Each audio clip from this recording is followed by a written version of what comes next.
Assalamualaikum warahmatullahi wabarakatuh. Puji sinarang syukur hayu orang panjatkeun ka Gusti Allah Subhanahu wa taala. Kusabab karunia sareng idina urang tiasa keneh ngempel sasarangan ninggal video ieu. Sholawat serta salam hayu urang curahkeun ka junjungan Nabi Muhammad sallallahu alaihi wasallam. Hatur nuhun kasadayana anu tos nyempetkeun waktosna kanggo nonton video ieu.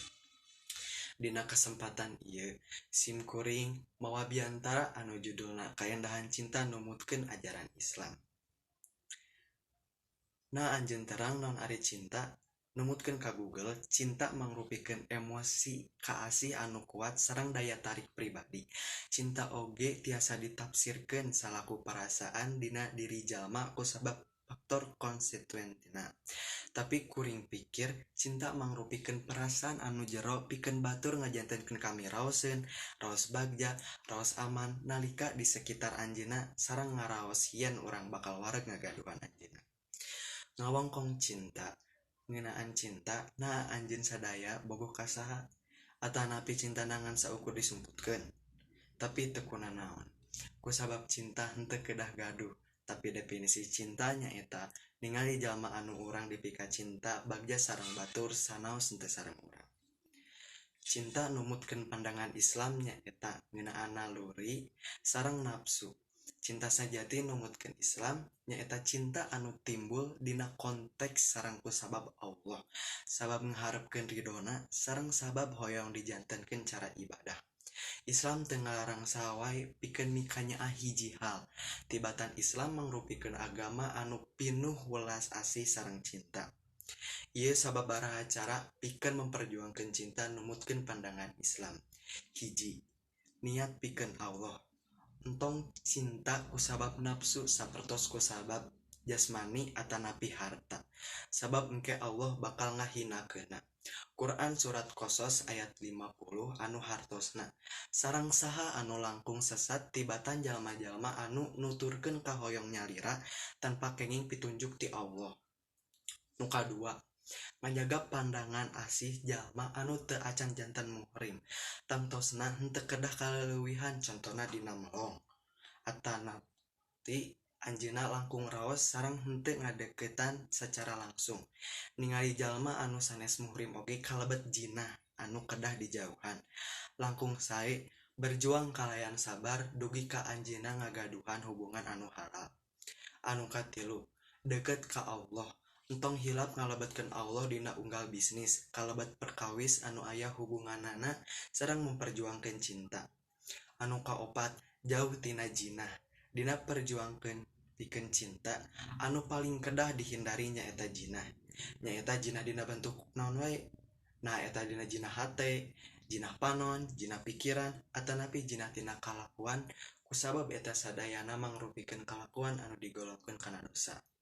Sakumaha diriwayatkeun dina hadis anu hartosna. Saha jalma anu percaya ka Allah sareng poe akhir, maka entong nyingkirkeun nyalira sareng awewe tanpa mahramna. Sabab anu katiluna nyaeta setan.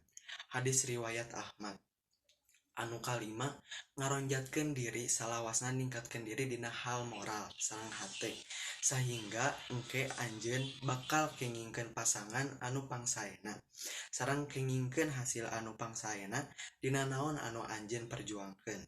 Salaku manusia anu anjeun henteu kedah raoseun, anjeun kedah teterasan ngaraos langkung rendah diri sateu acan Gusti.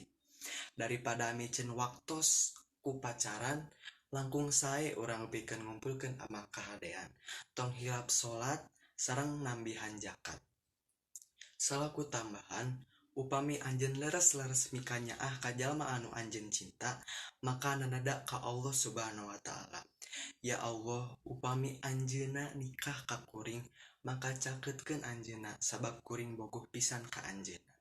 Upami anjeunna sanes jodoh kuring, maka punten robih nasib kuring pikeun dikawin ku anjeunna kusabab kuring cinta pisan ka anjeunna. Tapi upami kaluar bakal ngajantenkeun dosa, maka langkung sae mutuskeun.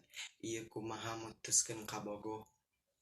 Aduh kakasih kuring ku Allah Subhanahu wa taala anu dipika cinta 50.000 tahun sateu acan Gusti nyiptakeun urang sadaya. Gusti parantos atos nangtoskeun saja doh urang. Janten tepaduli sabarami urang kencan. Upami urang henteu cocok, maka urang moal cocok. Upami Allah nyarioskeun kami cocok, maka kami oge bakal babarengan. Abdi hoyong ngajaga kasucian abdi sareng kasucian anjeun. Janten sadar kuring cinta ka Allah langkung ti anjeun. Janten anu kadua ieu, dina kasempatan ieu dinten ayeuna urang putus. Pesena nyaeta langkung sare sae nyalira tibatan ngacurkeun diri anjeun sorangan. Sakitu wae teh simkuring urang cakepkeun biantarana. Hatur nuhun kasadaya hadirin anu tos nyempetkeun waktosna kanggo ngaregepkeun biantara ti kuring. Hapunten bilih aya kalopatan. Wassalamualaikum warahmatullahi wabarakatuh.